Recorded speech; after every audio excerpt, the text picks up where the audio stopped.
La France est une république démocratique. En latin, res publica signifie que le pouvoir est une chose publique. Le pouvoir est au peuple ou à ses représentants. On parle de souveraineté de la nation. Et c'est vraiment ce qui différencie la République de la monarchie. Dans la monarchie, le pouvoir n'est détenu que par un seul homme. On parle alors de souverain en désignant le roi puisqu'il dirige seul. Dans une république, on parle de souveraineté de la nation, c'est la nation qui dirige. En France, la République a mis 1 siècle et demi à s'installer. Il y en a eu 5 au total, entrecoupés de retours à la monarchie ou à l'Empire. À ce jour, c'est la Troisième République, de 1870 à 1940, qui a été la plus longue. Elle est interrompue en 1940 avec le gouvernement de Vichy. Depuis 1958, nous sommes dans la Cinquième République. Cette République française est démocratique et elle se voit partout autour de nous. Elle s'incarne à travers des symboles que tout le monde connaît. Ces symboles sont issus de l'histoire du pays, principalement hérités de la Révolution française et souvent repris dès la Troisième République. Ils représentent concrètement l'idée de république et incarnent la nation. Parmi ces symboles, vous avez le drapeau. Le drapeau bleu, blanc, rouge, issu de la Révolution française, le blanc, symbole de la monarchie, le bleu et le rouge, symbole du peuple de Paris, et au final, ce drapeau reflète l'unité de la nation et les liens entre le peuple et le roi.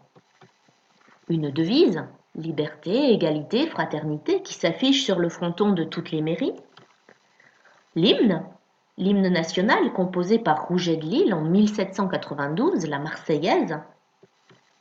Une allégorie, Marianne, allégorie de la République et de la liberté, c'est-à-dire qu'elle permet de représenter l'idée abstraite de République sous les traits d'une femme portant des attributs que tout le monde connaît, comme le bonnet phrygien par exemple.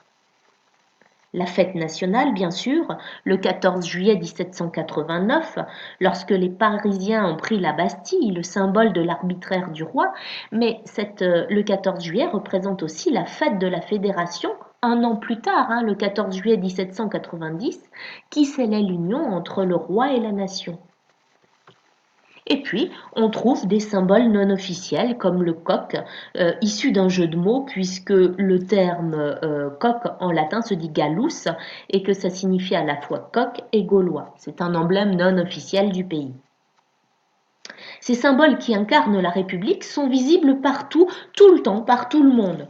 On les trouve sur les documents officiels, lors des cérémonies officielles ou de commémoration, lors des cérémonies intimes comme le mariage, lors des réunions sportives. Ils incarnent les valeurs de la République et rappellent à tous ces valeurs. Les valeurs de la République, ce sont des idéaux à atteindre ou à défendre sur le territoire national et à l'étranger. C'est un modèle d'organisation parfait que la République voudrait atteindre. Ces valeurs se résument à liberté, les libertés fondamentales comme la liberté d'expression, d'opinion, de voter, l'égalité. La République doit assurer l'égalité de tous les citoyens devant la loi sans distinction aucune. Et la fraternité, c'est le principe de solidarité qui doit exister entre tous les citoyens de la République.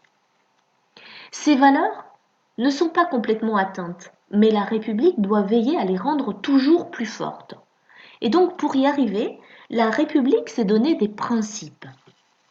Les principes de la République, eh bien, ils doivent permettre d'appliquer au mieux les valeurs et toujours avec plus de conviction ces valeurs. Ils doivent guider les lois.